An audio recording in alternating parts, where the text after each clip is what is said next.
Hello, magandang hapon sa ating lahat, no? Sa Luzon, Visayas, Mindanao, at yung mga nakikinig sa atin internationally. Nung nandito naman ang pangkat ng inklinasyon sa hapong ito, siyempre kasama ko ang muse ng inklinasyon, si Miss Janine Crozet, no? Ang ating sign language interpreter, si Teacher Aisel, si Frank, si Ina, si JM, at yung iba pang mga core member ng inklinasyon. Sa hapong ito, meron tayong magagandang dalawang bisita at pag-usapan natin ang patungkol sa ADHD or Attention Deficit Hyperactivity Disorder.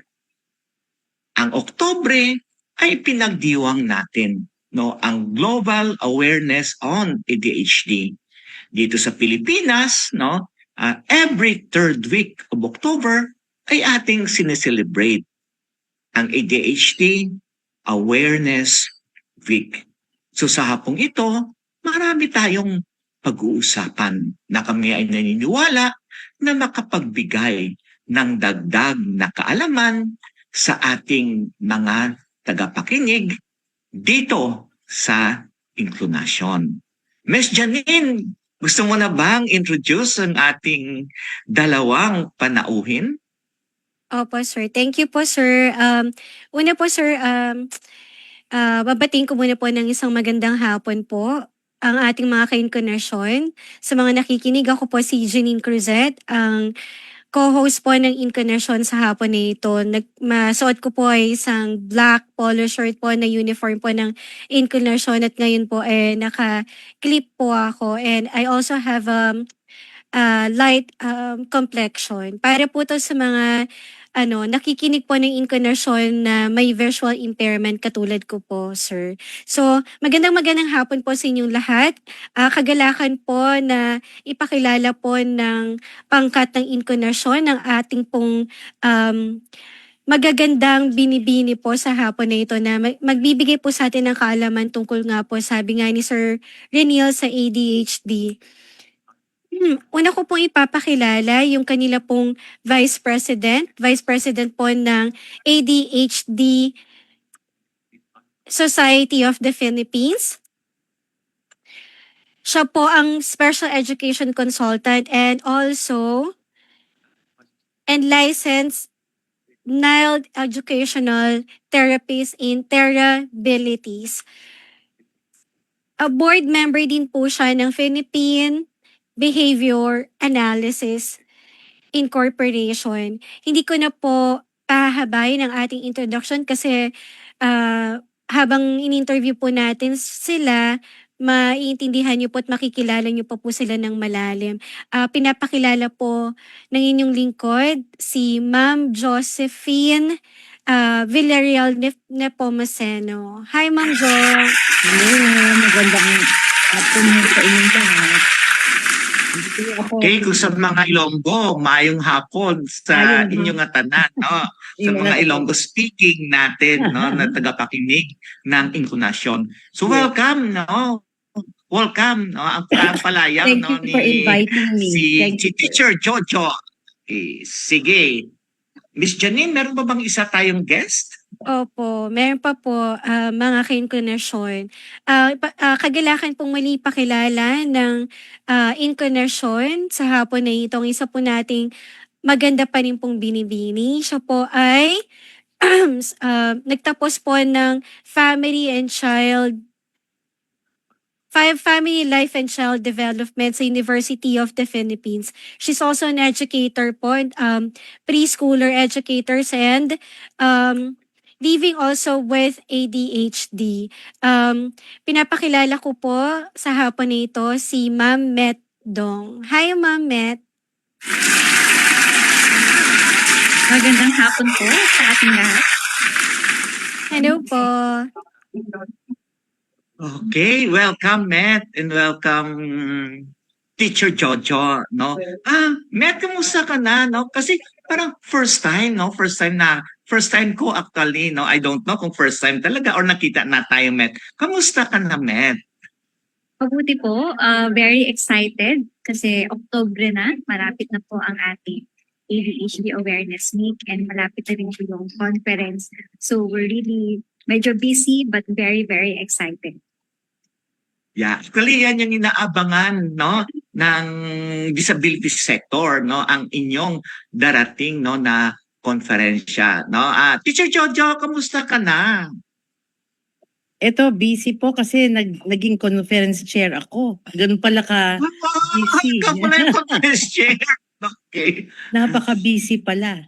so, Okay. nag-over. Ganon talaga, no? also Ganon teaching. talaga ang trabaho, no? Especially pag ikaw ang conference chair, no? Sige, ka Yeah, natin, no? right Mga ako. taga, no? Mga taga-inclinasyon, no?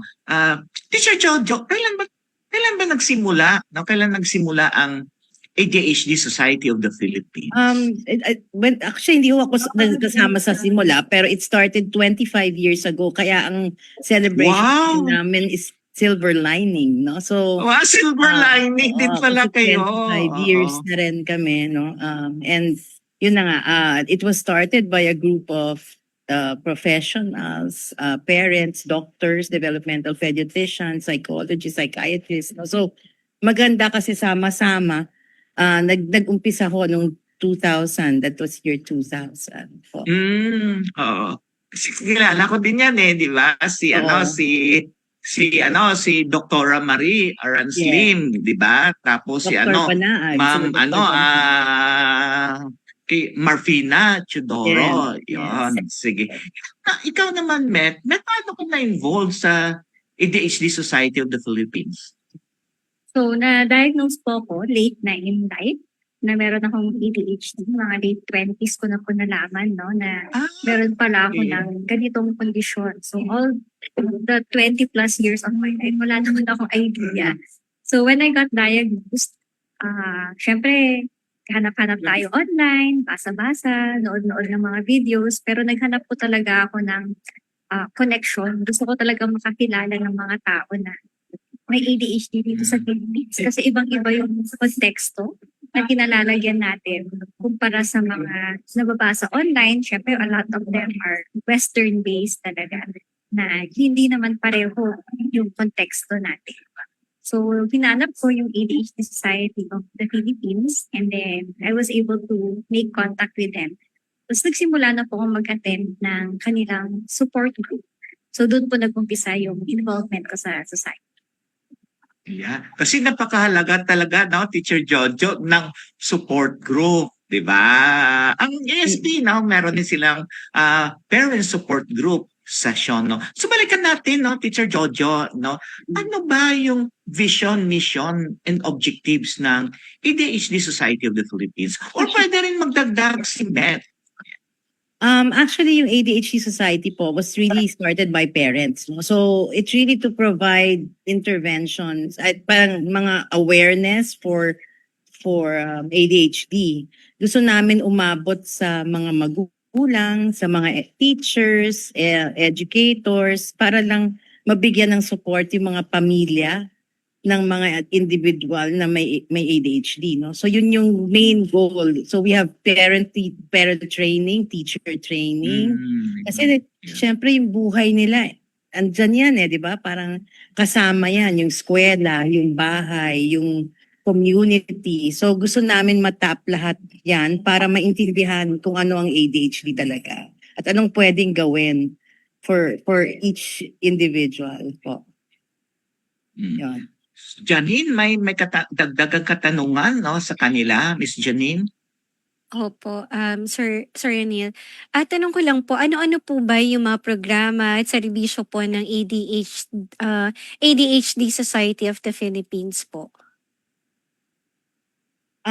Like I mentioned po, yung meron kaming parent training programs, no? Aside from, of course, a usual organization, meron siyang membership, di ba? Pero meron ho kaming mga teacher training, parent training, yung support group, yun sinabi nila napaka-importante kasi day-to-day lives, di ba? So yon, tapos lumalabas din ho kami sa mga probinsya kasi minsan hindi lang dito po sa Manila ang pangangailangan, nandun din sa labas, no? Sa mga probinsya, which I think kailangan talagang i-focus din natin dahil somehow may mga resources dito. I think we talked about that kanina na may mga resources dito sa Maynila, pero pagdating natin sa probinsya, very limited, no? So pati yung evaluations, ganyan. So tinutulungan talaga namin yung pamilya sa lahat ng aspects, no, ng kung kailangan, in every way we can, no, as Opo. advocate talaga kami, pati yung mga anak namin, pati yung mga anak namin nagiging advocate para sa sarili nila. Mm.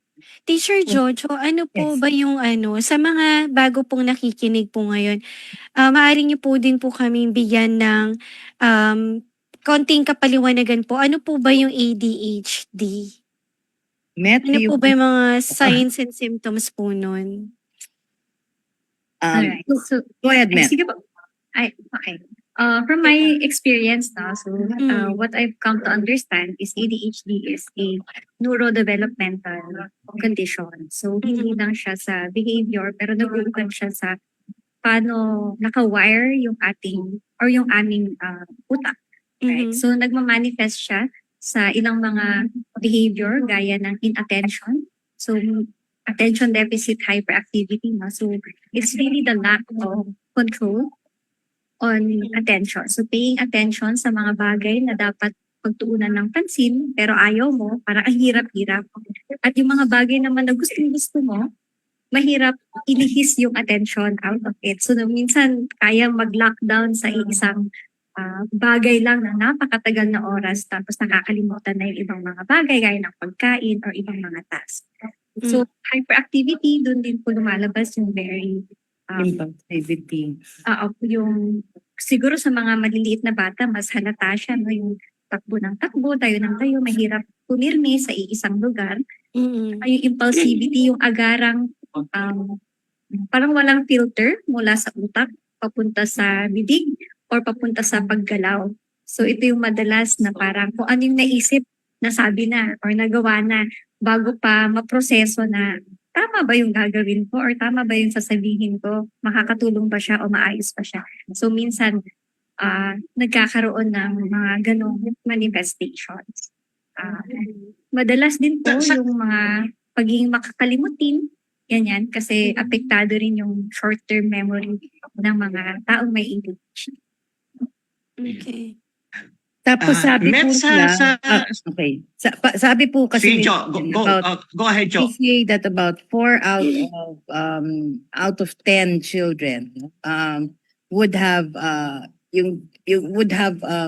anxiety also, no, yung mga kids na may kaya yun yung ina-avoid namin, no. So parang as much as possible gusto namin ma-diagnose sila ahead of time para at least by being diagnosed then we can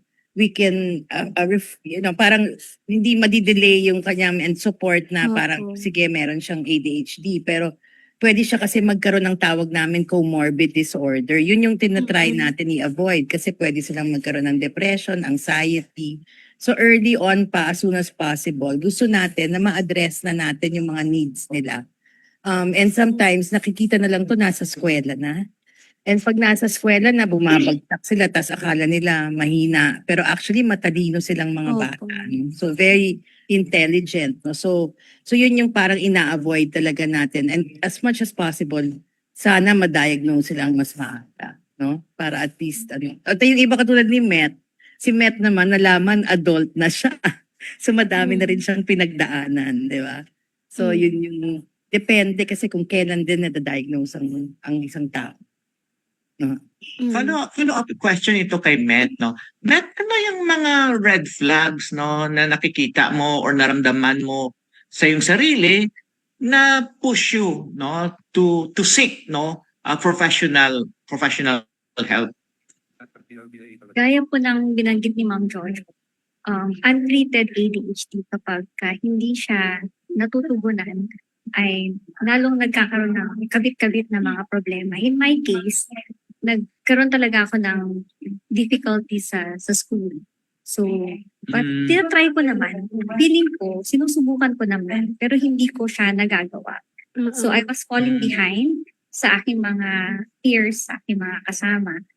Tapos hindi ako nakakausad sa aking pag-aaral. So, because of that, because of repeated failures, parang dun ako nag-develop ng depression. Sobrang yung self-esteem ko, sobrang baba, and then may anxiety ako na parang kahit subukan ko, hindi naman siya magiging maganda.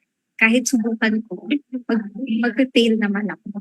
So it was really, I was really at a very dark place nung naisipan ko na, ay, kailangan ko na atang patingin sa doktor. So yung unang pagpapatingin ko po sa isang professional ay hindi talaga for ADHD, pero it was for anxiety and depression. So yun yung unang tinugunan ng doktor, yun yung unang inayos namin. Tapos nung medyo stable na, saka nirekomenda na magpa-assess. So dun sa assessment naman na mas mahaba na, dun na nakita na, kaya pala kasi merong ADHD. Mm. Mm. Minsan, sir, Janine, may no? follow-up Opo. question ka? Yeah. Opo. Napansin ko po, sir, kasi minsan, yung gaya nga po yung sinabi ni Teacher Jojo na dapat habang bata pa lang, magkaroon na ng yung proper assessment and also intervention. Kasi minsan inakala po natin, yung mga bata malilikot lang or makulit lang. Pero yung pala may ADHD na po sila. So, paano po kaya yun na may mga treatment po ba doon or maaagapan pa po ba siya? Ang ADHD po is lifelong. So pag na-diagnose po kayo na merong ADHD, hindi ibig sabihin mawawala ito. Mm. So, nagiging less less hyperactive, I guess, napupunta sa iba. Pag tumatanda ka. 'Di ba? Opo. Parang nagiging makalimutin, Mm. sa trabaho may konting apekto siya, no? So kailangan talaga matuto ka rin how to deal with the condition. In other words, wala ho siyang gamot na katulad ng na gamot na mawawala yung ADHD. Mhm. It can be managed lang po, no? Hindi siya nawawala. So kailangan matuto sila mag-cope sa situations, no? Mhm. When they have those conditions. So hindi siya talagang mawawala sa gamot, Mm. ganon. So we have to prepare yung magulang, yung community, kaya nga nandito kami, no, para Mm. makapagtulong kami sa iba paraan. Minsan yung iba nga ho hindi pa nadadiagnose. Opo. Yun yung mahirap kasi i-label ka, ay ADHD yan kasi ang likot niyan. Hindi po. Sinasabi namin, kailangan po ang magda-diagnose ay developmental pediatrician, Opo. licensed psychologist, and also psychiatrist, no? Mga Mhm. pro-developmental psychology, mga ganyan, no? So kailangan talagang na-train sila na mag-diagnose. Hindi ko pwedeng teacher ako, kunyari ako teacher. Hindi ako pwedeng mag-diagnose. Pwede ko lang i-refer at sabihin, ito po yung observations ko, 'di ba? Yeah. Magko-coordinate na lang kami. Oh. Pero ang pagda-diagnose ho, wag ho kayong magle-label ng sinasabi ko sa mga teachers Mm. wag kayong magle-label kasi hindi fair 'yon. Ay mali Mm. yan, so ADHD yan, ganyan. Hindi ho Mhm. inaano namin yun na wag naman, 'di ba? Hindi rin tama. Opo, nangyayari po 'yan po, ma'am, sa mga school na pagka malikot yung bata, binibigyan agad po ng tag na, siguro may ADHD ka. Kaya sobrang likot ng anak mo, hindi makapakali sa isang lugar, patakbo-takbo, mahina yung po niya, yung retention po ng memory niya. Pero pagka gano'n po ba, magkano po kaya yung magagastos for just to get a lang po talaga, assessment. For sure 'yan. Yan sir, mahal. Hindi naman gano'n kamahal. Ang problema I Opo. think basically is makaka-schedule ka ba? Dahil like Yeah. sinabi ko kanina, no, 107 lang ho ang ating developmental pediatrician. Hmm. And you're in the whole country, no? So yung mga bata sa kanila nagpupunta.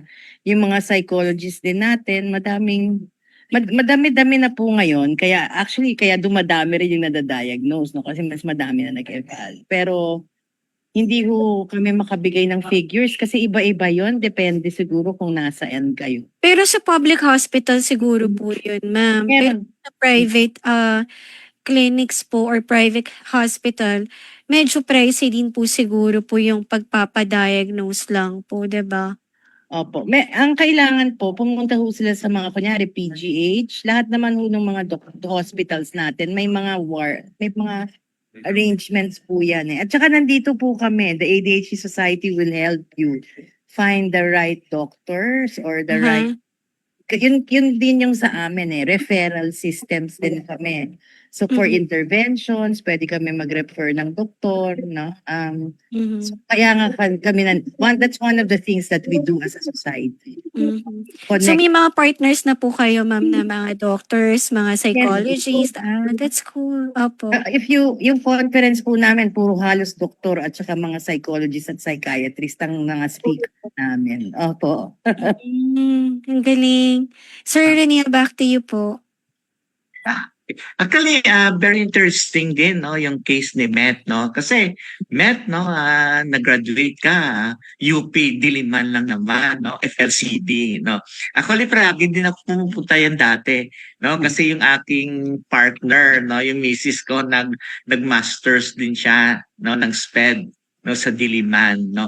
Okay, so ikaw, Met, no, nung nag-aaral ka, no, paano mo, no, papaano ka ba nagko-cope, no? Papaano mina-manage yung kondisyon mo, no? Para maging handa, no, sa mga challenges, no, ng academic life mo.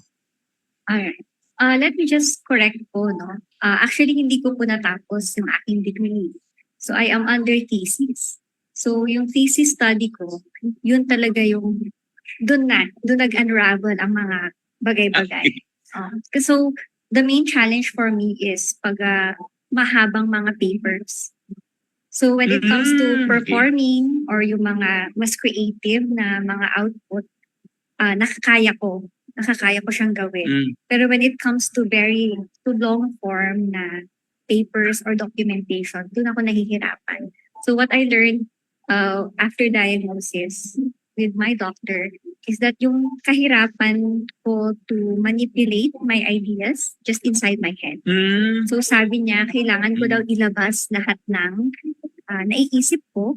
Tapos kailangan physically na mamaneuver ko yung mga ideas ko. So sometimes, di ba, parang mag-brainstorm ka, iisip ka, tapos parang you try to figure it out in your mind, saka mo siya ilalabas. So for someone like me, with ADHD, mas mainam po na sinusulat yung mga, or ina-express. So tinuruan ako na gumamit ng mga post-its para alin yung mga magkakasama ng mga idea, ano yung nasa kabilang punto ng idea, ano yung mga pwedeng pagpalit-palitin. So kailangan, for me, kailangan physical siya na nagagawa or very visual ko siya na nakikita. Ano pa ba? Yung pag-cope, siguro when it comes to instructions, very difficult for me kapag puro verbal lang yung naririnig ng instruction. So gaya nung isang beses na nagpunta kami ni Ma'am Jojo sa National University, we were able to talk to some professors. And one of the things na sinabi ko sa kanila is to give very clear instructions sa kanilang mga students. And if possible, nakasulat siya. So yung mga syllabus guides, very important yun. Yung mga, and then yung openness siguro ng mga teachers to be approached kung merong clarification. So madalas po kasi parang syempre, hindi mo ma-absorb even without ADHD, hindi mo naman ma-absorb yung lahat ng lesson. So how much more with inattention. So siguro mga 10% lang yung naalala. So importante for me, for someone like me, na yung teacher ay pwedeng malapitan for clarification, or kung tama po ba yung narinig ko, tama ba yung pagkakaintindi ko sa homework, o para mabalikan ko kung ano yung mga hindi ko napulot during the class session. Mm. Yeah. Kasi si Jojo teacher din to, no. Ikaw teacher Jojo, no. Mo, 'di ba? Ayan, 'di ba yung anak mo Jo meron din yang ADHD? Oh, Tama ba ako? Okay, sige. So papaano may mo siya Jo tinulungan? No, papaano tinulungan para mag-cope siya para i-manage niya ang kanyang kondisyon, no, as a mother and as a teacher? siguro as a mother, kailangan ko maging involved. I think yun yung isa. Okay. Kasi napansin ko, napansin ko na mga 4 years old siya noon kasi may center nga ako. Tapos sabi ko, parang nagdududa na ako. Kaya lang, syempre, parent ako. So nag-deny ako for about a year. Na-diagnose yung anak ko ng 5 years old.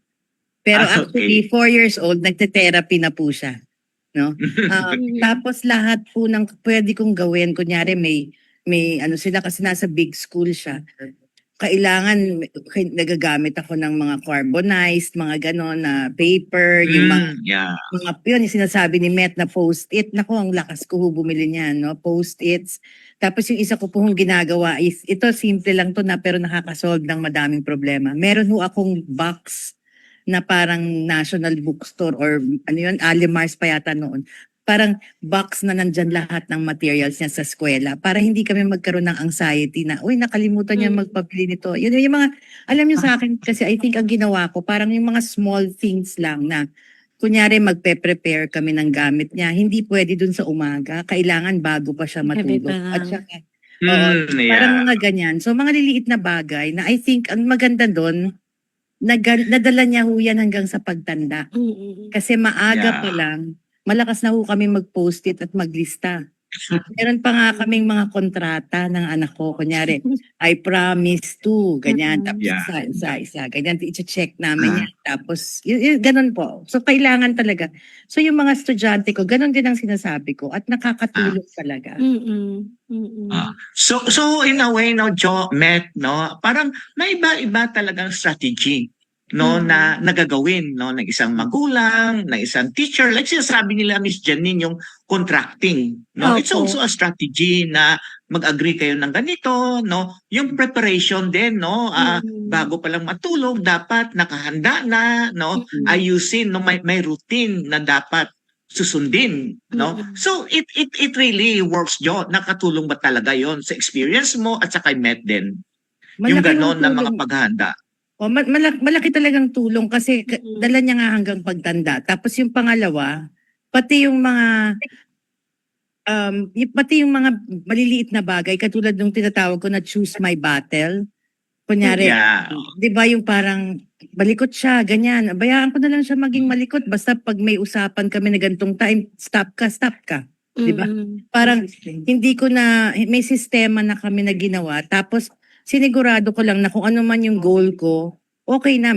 Sa akin, ano ba yung tapon yung tubig dahil palagi niya natatabig. Sa akin, edi magpalit na lang ako ng damit, 'di ba? Wala namang issue sa akin yun. Parang yung sinasabi ko na choose my battle as a parent, 'di ba? Kasi yung iba lahat na lang kino-call nila 'di ba? Parang ako hindi. Yeah. Ako, ang importante in all of this, yung relasyon naming mag-ina, relasyon naming bilang pamilya. Yung pamilya ko po, para ako nag-lecture sa kanila, ito ang kondisyon ng anak ko. Ito ang pwede, hindi tayo pwede iba-iba. Kailangan pag sinabi kong hindi pwede at sinabi ng dad niya hindi pwede, walang Kokontra. lilihis, 'di ba? Walang lilihis kasi lalapit siya sa kabila 'di ba? So parang ganon, parang consistent. I think yung family, consistency, yung family na intindihan yung kondisyon ng anak mo, malaking tulong yon. At saka yung acceptance din na, oh sige, ADHD siya pag medyo natabig niya yung pinsa niya at nahulog yung lahat ng gamit ng pinsa niya, okay lang, 'di ba? O John, don't do it again, 'di ba? I-try mo. So positive yung approach of learning ng anak ko. So yun lang masasabi ko. Miss Janine, no, kung makita mo si Jojo, mistisahin to, Janine. yung kanyang anak, ang gwapo-gwapo, no, pwede talagang mag-artista, no. Ilang taon na May po yun, dagdag sir? Ilang taon na po yung anak niyo po, Ma'am Jo? Nako, Jo, 29 ilang taon na daw? 29. Opo. Binata na Oo. po pala. Sina- Oo. Pag may mag-event yun, no, nakasama ni Teacher Jojo, maraming ka-crush doon, no? Ay, Maraming nagpapipicture. Totoo, hindi ako nagbibiro, no? Maraming nagpipicture kasama, no? Yung anak ni ano, Teacher Saka nung Jojo. Met, Saka alam niyo, maaga pa lang alam Sige, na Jo, niya sige. maaga pa lang alam na niya dahil dinadala ko siya sa lahat. Tapos yan. Opo. yung ginawa ko, Yung exposure din. Yung isa pa ho, Mm. naiintindihan niya yung kondisyon niya. Kasi nga, Yeah. sinasama ko siya, di ba? So, Mm. parang naintindihan niya, nung medyo nakakaintindi niya, na pinag-usapan na namin yung choice niya kung saan siya mag-aaral. Kasi importante po yun. I think in any condition, no, that the Opo. child will make a decision. Mhm. Para alam Tama, yung tama ka, Teacher consequences, Jojo. Kasi diba? essence yon ng human Mm. rights niya.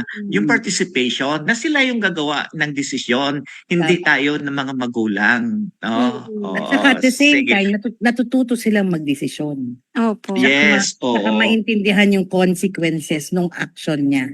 Mm. Ayan, yan pa pala yung Oo, importante, yun yung Miss importante. Janine, no? Na dapat Mm. malaman nila pag ganito yung aking ginawa, ano yung effect nito, ano yung Mhm. consequence nito. Kasi tama ba ako, no, Teacher Jojo, parang nahihirapan yung mga taong may ADHD na ito yung gagawin nila pero hindi nila masyadong pinag-iisipan na ito pala yung effect, ito pala yung consequences ng kanilang ginawa. Parang nahihirapan ba sila na makita yon? Impulsive sila. Impulsive. Yeah. Impulsive sila. So nagkakamali sila. Kaya lang kailangan maintindihan pa rin. So simple things like kunyari going to school. Ito yung mga problema ng mga magulang. Ang hirap-hirap gisingin ng anak ko. Yan ang Yeah. mga concerns nila, di ba? So sabi ko, kinausap ko siya. Oh, ikaw magdesisyon. Pag hindi ka nakapasok on time, meron kang di ba? Parang meron kang penalty, parang ganon. So ginawa niya bumili kami ng 3 alarm. Tapos nag-alarm siya ng maaga. Kaya lang ang problema, lahat kami gising. Kasi ang lakas ng alarm niya, di ba? Pero siya mismo ang nagdesisyon na, o sige, kailangan kong gumising kasi kung hindi, makikick out ako sa eskwelahan. Diba? So yun yung sinasabi ko, empowerment din diba? Ariel, empower the individual. So he will see whatever decision he makes will be good, diba? And that it's supported by the people around him. Kumusta na, Jo, ngayon yung anak mo, Jo? Actually, Actually, one time na-invite ko yun sa Northfield, di ba? Nandoon na rin Jo, pinasalita ko siya. Kasi may mga iba't ibang persons with disabilities na in-invite ko, Miss Janine. So lahat siya nagsalita. No?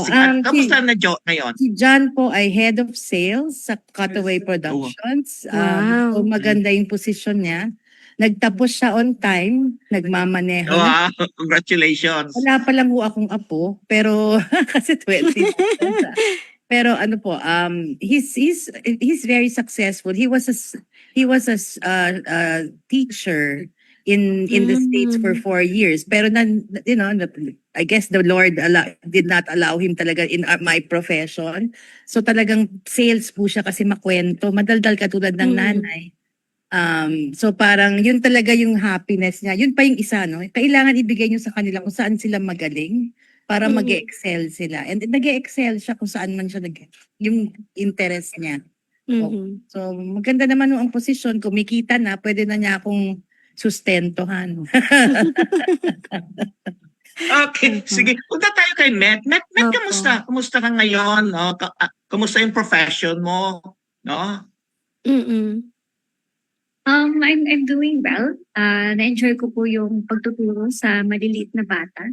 And I found out na yung profession pala na yon ay akma din sa pagkakaroon ng ADHD. Dahil hindi ka nakatali sa upuan lamang at saka sa lamesa, no? Because yung tinuturuan ko are very young children. So, play-based kami So, parang ako nakikipaglaro sa kanila. So, minsan baka parang mas bata pa ako kesa sa kanila. So, it involves a lot of physical playing and then movement. And then, paiba-iba dapat yung mga activities namin. So, ako na-enjoy ko siya mismo as having ADHD. So, Met, you're teaching in a progressive school or setup? Yes po. So Yes. parang angkop talaga yan sa iyo, di ba? Yung movements, no? Iba't ibang methodology, yung mga ganon. Yes po. Tsaka sa way that we teach kasi hindi kami nakatali sa iisang curriculum lamang. So we have the Yeah, yeah. freedom and the freedom to make our own themes and our own topics Mhm. according sa mga bata na hinahawakan namin. Okay, may tanong no sa ating nakikinig no. Mayong hapon no, Doc Phil Goles no, Teacher Jojo Mel no, galing sa magiging developmental pediatrician yung tanong sa atin no. How do we help parents become aware and accept that their children, young and adult age, may have ADHD? And how can we support them in this initial process? No? Yan yung tanong ni Doc Phil Goles. Dr. Goles, no, ang ano ko lang sa kanila is I think it's important to have the diagnosis, no? Kasi kung diagnosed na po sila, I think we can start from there. Ang ginagawa po namin ay nagkakaroon kami ng support groups para makikita nila yung, 'di ba, yung mga may support group kami on every 2 months data, ano? Every 2 Every months. month. Every month. So nagkakaroon sila, they have a time to share with one another. Libre ho yan, wala akong bayad yan, no? Tapos meron din kaming mga parenting training. Ang nagiging kailangan namin na ngayon, minsan ina-address na namin ngayon is yung sensitivity in the workplace. Yeah. Kasi madami Mm, rin sila yeah. nagkakaroon ng problems din sa work, no? So dun po nakita namin yung need for that. But as parents, I think it's important. Ako as a parent, no, kailangan talaga maging involved yung magulang eh. Maintindihan niya yung kondisyon ng anak niya. Although alam ko madaming mga problema, no, pero ako mismo, I had to set aside time for my son.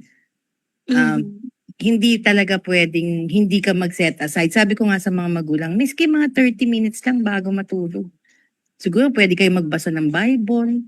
As a family, alam nyo, importante yung quality time. Ako naniniwala ako doon eh. Importante yung quality time. Kasi yun ang kulang na kulang sa ating mga growing, teenagers and adults. Yung lack of quality time talaga. Yung nandun ka, walang cellphone, nakatabi lahat. Kami, tinatabi namin lahat ng cellphone pag nagkasama-sama kami. Miski 30 minutes lang isang day, umpisahan mo lang ng gano'n. Sinasabi ko sa mga magulang, napaka-importante na nagbibigay ka ng oras sa anak mo. So I always tell parents that. But yun na nga, kasi ang difficulty is possible, kung hindi na-diagnose yung bata, may iba na siyang condition. No? Katulad nung minsan reading, math, kunyari nasa school, no? Or kailangan na niya ng OT, kailangan niya ng, ibang interventions. Kaya nga sabi namin, as much as possible, ma-address mo maaga. Kung hindi, then it's never too late. You can always do something about it. At nandito naman ho kami para tumulong. Di ba? Madami sa amin. Katulad ho yung anak ko, nakakuha ho siya ng Senya Award as an advocate. No? Yung Senya group. Yeah. Tapos nakakatuwa kasi siya lang ang nagpunta. Sabi ko, bakit naman? Gusto niya daw niya mag-travel mag-isa. Nanay naninervyos. Siyempre, nawala po siya. Pero natuto siya, di ba? Nawala siya. Napunta siya ng Japan at tumanggap siya ng award. So, yung parent talaga, kailangan talagang gumawa ng oras para sa anak niya. Yun ang masasabi ko. Pero ito yung may mga katanungan din kasi Teacher Jojo, no, Met, no, especially sa mga malalayong lugar, no, kasi very challenging talaga, no, yung makakuha ng formal diagnosis, no. So sa mga, sabihin natin, no, sa mga 3 years old hanggang 7 years old na wala pa silang formal diagnosis, pero nakikita natin, no, nakikita na ng mga magulang, no, ang mga red flags, no, ng ADHD, no, pero nahirapan sila makakuha pa ng formal na diagnosis. Ano ang guidance, no, ninyo sa kanila, Teacher Jojo at sa Met? I think yung evaluations po, pwede naman, kasi hindi naman developmental pediatrician na yan, di ba? If we're talking about yung initial process, kailangan kasi diagnosis, no? So kung diagnosed na siya, kasi yun po yung question ni Dr. Goles pa po yun, Kailangan Yeah. initial evaluation. Pero hindi lang ho DepEd yan kasi meron na tayong mga psychiatrist, adolescent, adult psychiatrist. Yan ho yung importante, no? So, usually meron naman po kung talagang reality talagang mahirap, no? Pero kailangan din tayo matutong maghanap. Yung iba ho nagda-diagnose na rin online ngayon. After the pandemic, punong-puno lang nga yung schedule nila. Kaya lang we have to be patient, no? We have to be patient. Some of them have been doing diagnosis already online kasi nga minsan ang hirap magastos pa pag 'di ba, pupunta sa Maynila o kaya ganyan. Tapos may need din for therapy, no? Pag adults, minsan kailangan din ng therapy. So, madami ho nito online na. Buti na lang nga may online. Kasi yung ibang help po na po-provide online. If I may add po, Met, yeah. Yeah, Okay. Met, So- sige Met, go. in lieu of not being able to get diagnosed agad-agad, no? Kung nakikitaan na po natin ng senyales ang ating mga anak ng baka meron silang ADHD. One very important thing siguro is that we have to be able to help them find activities na where they can be physically active. Kasi hindi talaga natin sila pwedeng pwersahin na maupo. Upo ka lang, upo. Hindi pwede, hindi effective yun sa kanila. Baka, sabi nga ni Ma'am Jojo, baka maging ugat pa yun ng pag-aaway nyo bilang anak at saka magulang. So, let's give them activities na talagang mauubos yung energy nila para kumalma sila enough, matulungan yung kanilang katawan to be in a place na pwede silang gumawa na ng mga bagay. So, one very good activity is sports. Kung ano man yung available na sports sa area nyo, no? So, basketball or swimming or kung walang basketball, walang swimming, okay lang. Kahit magtakbuhan, tagu-taguan, okay lang din yun, no? Yan, So, basta takbuhan, no? Ah, oo, kasi very yung important mga po.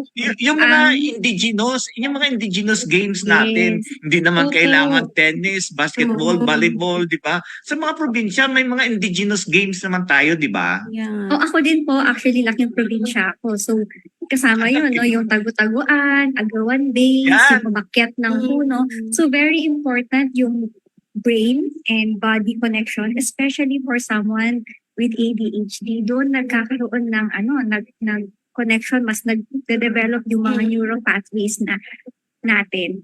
At saka, so kapag ka na-exercise na yung katawan nila, pwedeng kalma na sila, pwede na silang maupo for a good period of time para magawa yung mga kailangan nilang gawin. And then give them another set of break para mag-expend ulit ng energy. Isa pa ay siguro i-affirm natin, i-emphasize natin yung mga bagay na kaya nilang gawin kesa i-criticize yung mga hindi nila kayang gawin. So kunwari nahihirapan talaga silang sumunod sa chores, i-remind lang natin sila, pero kapag ka nagawa nila, doon natin sila bigyan ng reward or na ma-affirm kung ano yung nakakaya natin gawin. Siguro din for the parents, it's very important if yung to address lang yung kay Dr. Goles, no? How can we support the parents sa initial process? Kailangan nating iparamdam sa mga magulang na kakampi natin sila. No? Ang hirap kasi, no, very sensitive yung pag-bring up ng posibilidad na merong ADHD or iba pang condition ang ating mga anak. So sometimes, hindi natin matatanggal na meron pa rin sa society natin yung stigma, yung fear at saka yung fear of judgment, yung merong shame na parang kasalanan ko ba to bilang magulang.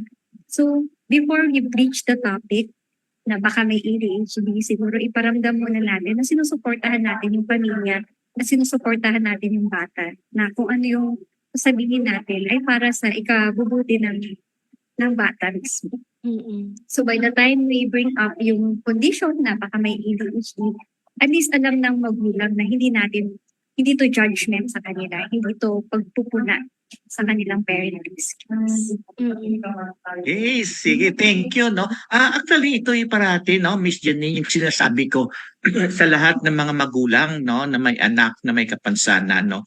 Una, sinasabi ko sa kanila, no, alamin yung kondisyon ng kanilang anak. No, ADHD man yan, autism man yan, cerebral palsy man yan, no? Alamin ang kanilang karapatan, 'di ba? Miss Janine, kasi Opo. rights-based tayo eh. Ano ba yung karapatan nila? Batay sa UN Convention on the Rights of the Child, UN Convention on the Rights of Persons with Disability, yung ating different national laws. Mhm. Kung alam mo, no, ang karapatan nila, alam mo ipaglaban ang karapatan ng iyong anak. No? And then, alamin mo, ano ba yung resources sa iyong lugar? No? Meron ba niyan, tumutulong ba dyan ang DSWD, Mhm. ang DOH, no? May therapy center ba yan? May school ba yan? At kilalanin natin at syempre, wag natin awayin, kaibiganin natin, no? Di ba? Dapat kaibiganin natin sila. So, ganun. At, di ba, sinabi ito kanina ni Teacher Jojo, sumali tayo sa Mhm. mga parent support organization like ADHD Society of the Philippines, di ba?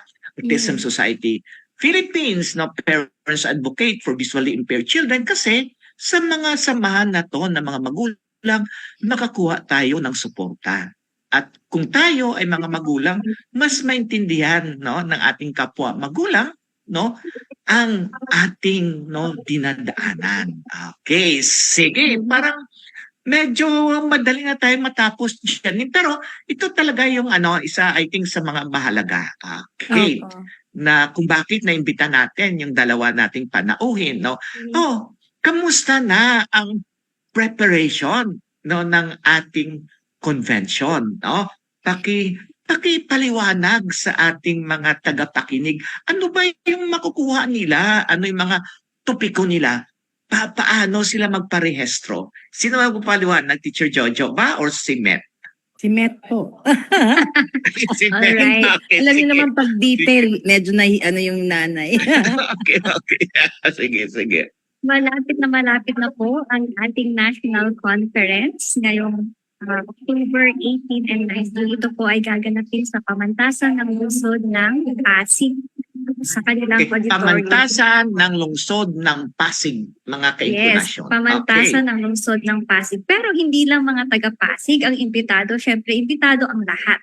Buong Pilipinas and even abroad. Kasi meron po tayong on-site at saka online na registration. So, nakikita po natin dito sa ating screen ang mga prices ng ating registration. So even, sabi nga ni Ma'am Jojo, we really want to reach kahit sa mga provinces. Kaya pinush talaga natin na magkaroon tayo ng hybrid na conference. Mhm. Alright, so you can scan yung ating QR code dito para sa pagrehistro or pwede nyo rin po kaming bisitahin sa aming Facebook page, ADHD Society of the Philippines, para makita kung ano yung iba't ibang mga topic, yung registration link, at iba pang mga detalye tungkol sa ating national conference. We try to cover as wide a variety of topic as we can, mula sa pagkabata hanggang sa pagtanda ng isang tao na merong ADHD. Ano-ano ba yung pinagdadaanan sa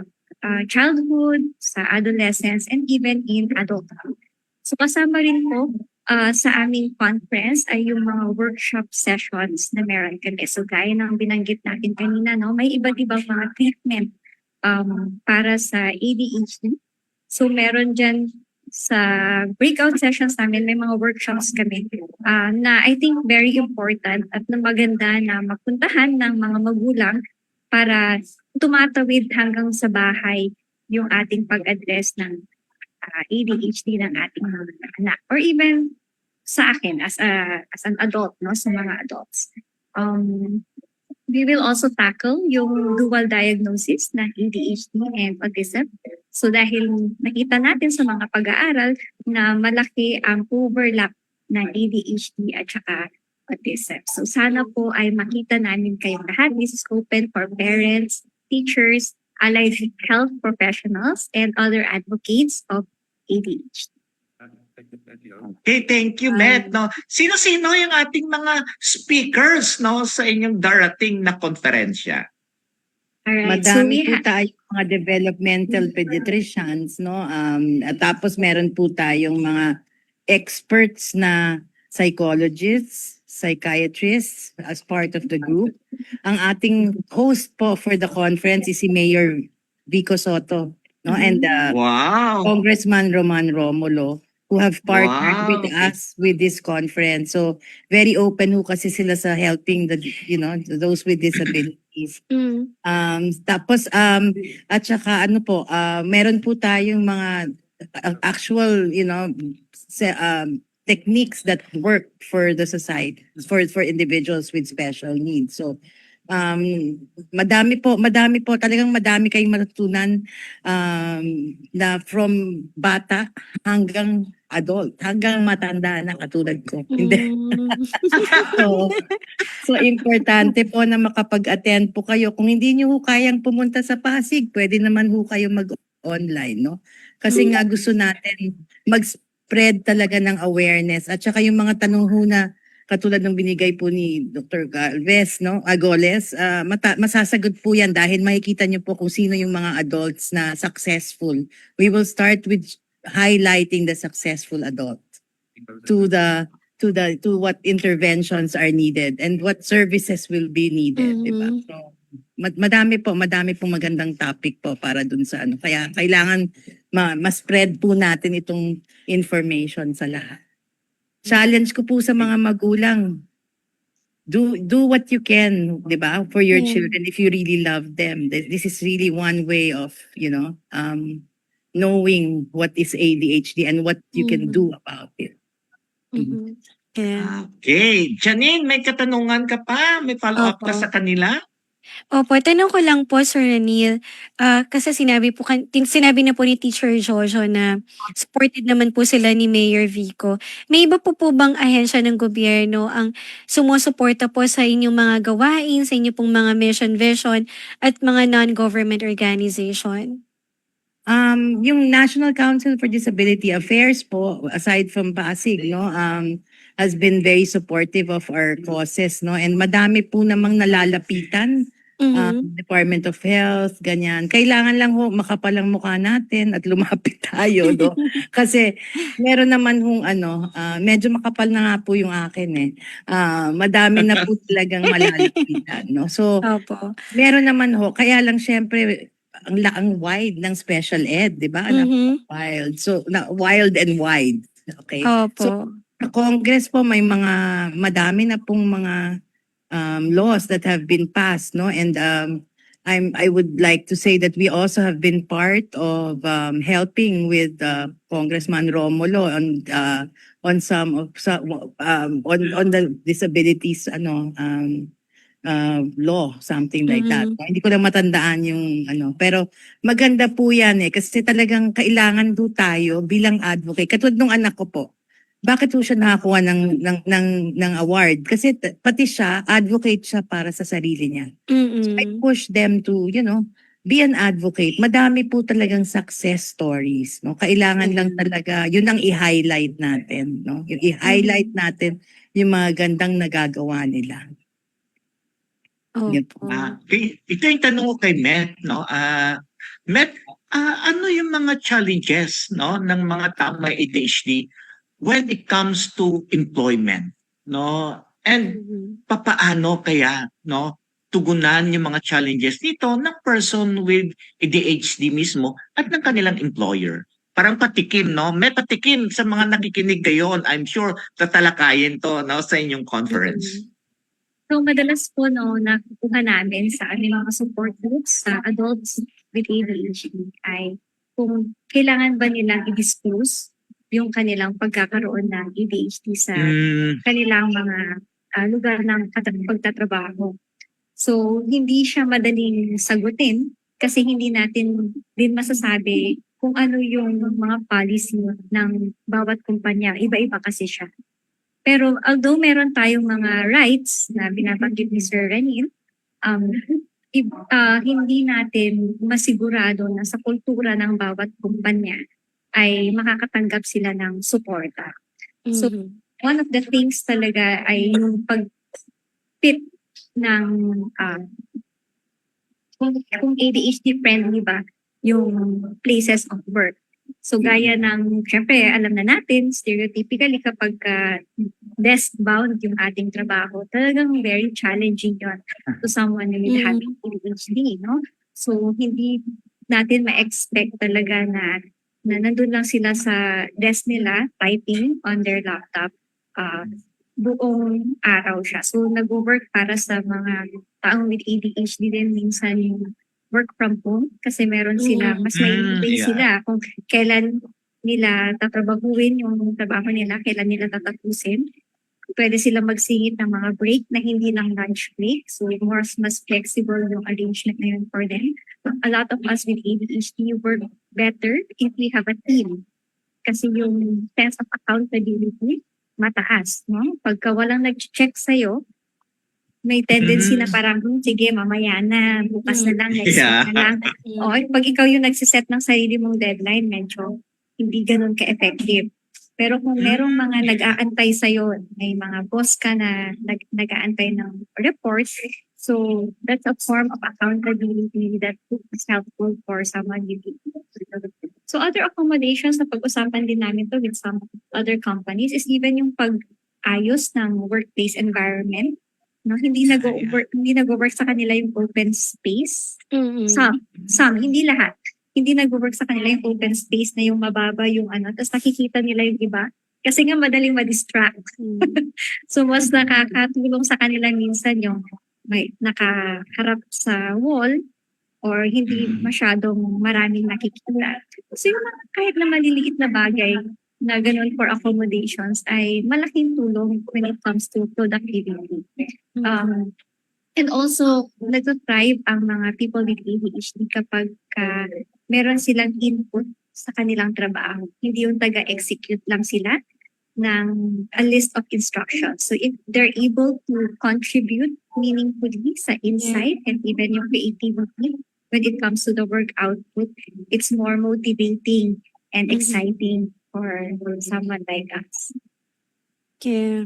Para yun lang po yung mga naisip ko right now. Ang galing ng inputs mo, Met, no? Parang Miss Janine, parang sinasabi din, di ba, na titingnan, no, ang reasonable accommodation, no? Participation, no?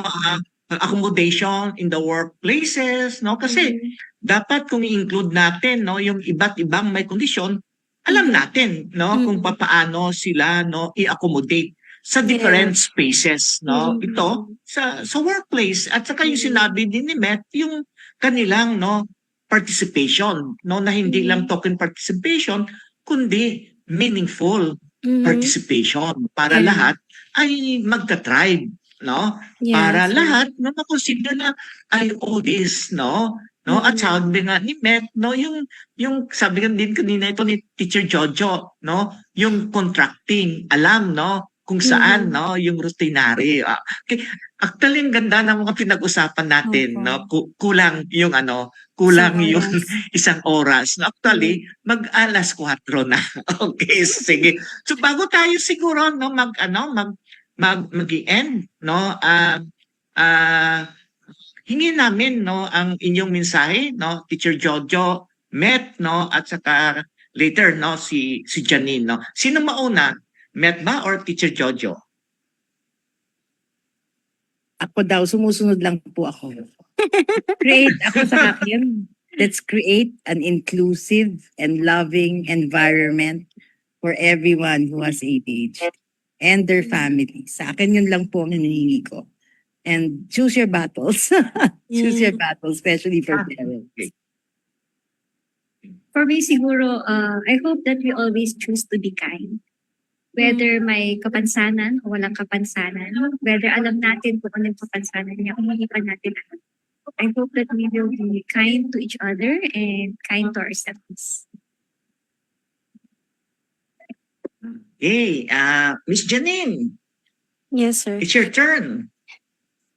Sa akin po, no, ito lang po yung reflections ko po sa habang nakikinig po ko sa ating diskusyon sa araw na ito. Napakahalaga rin po na naisip ko po habang nagsishare po si Teacher Jojo and si Ma'am Beth na wala rin po palang pinagkaiba yung mga person without disability or person with ADHD when it comes to, setting boundaries and also putting things in order. Kasi nakikita ko rin po yun sa sarili ko, yung pre-practice po ni Teacher Jojo sa kanyang anak. Ganun din po yung naging practice po ng mga magulang po namin sa amin, especially sa aming study habits. So tama po yung sabi nila na dapat po to make our society inclusive, we also have to consult them. We don't have to assume what they can and they cannot do. We have to ask them first, ano ba yung applicable sa'yo, what is doable at saka sa hindi, what is feasible sa hindi, at ano yung kaya mong gawin sa pwede pa nating improve. So it's always strength-based approach. So I agree with Teacher Jojo and Matt. So, and also what you have said, Sir Ranil, na to make our society inclusive for people with disability, we have to also make some space for them, like safe and secure space, and give them opportunity to have a meaningful participation. So, yun lang po yung pwede ko pong ma-share at yung reflection ko po sa hapon na ito, sir. Back to you. Yeah, thank you, Teacher Jojo, Matt, and Miss Janine. JM, yung ating public service announcement, please.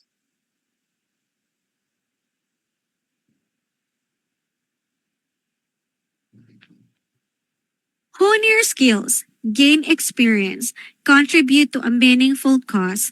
Incarnation is accepting interns and OJTs for our Facebook Live program dedicated to promoting the rights of persons with disability. Apply now and let's make a positive impact together. Send your application to incarnation@gmail.com. It's incarnation@gmail.com. INKLUNASYON@gmail.com and address it to Incarnation Core Group through our technical assistant, Joanna Marie David. May mga disability-related topics or issues pa ba kayo na gustong pag-usapan? Ano pang hinihintay ninyo? Makipag-ugnayan na sa Incarnation dahil sa Incarnation, laging may inklusyon. Ipadala ang inyong reaksyon, komento, rekomendasyon, or suggestion sa aming email address incarnation@gmail.com incarnation@gmail.com INKLUNASYON@gmail.com and address it to our Incarnation Core Group through our Technical Director, Ina Figueroa.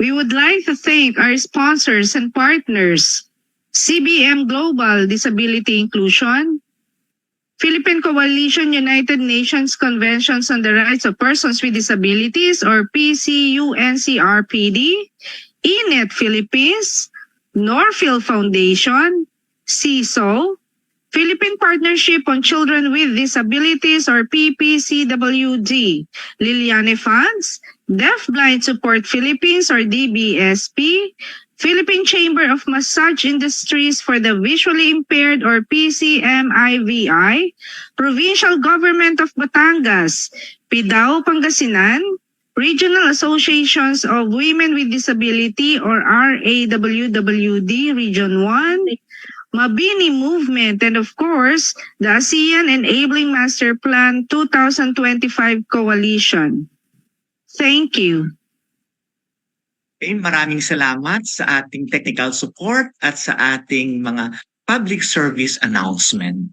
Mga ka-Incarnation, no, isang episode naman ang natapos natin sa hapong ito. At ang aming pangkat ay nagpapasalamat sa ADHD Society of the Philippines, no, kay Teacher Jojo Villarreal Nepomuceno,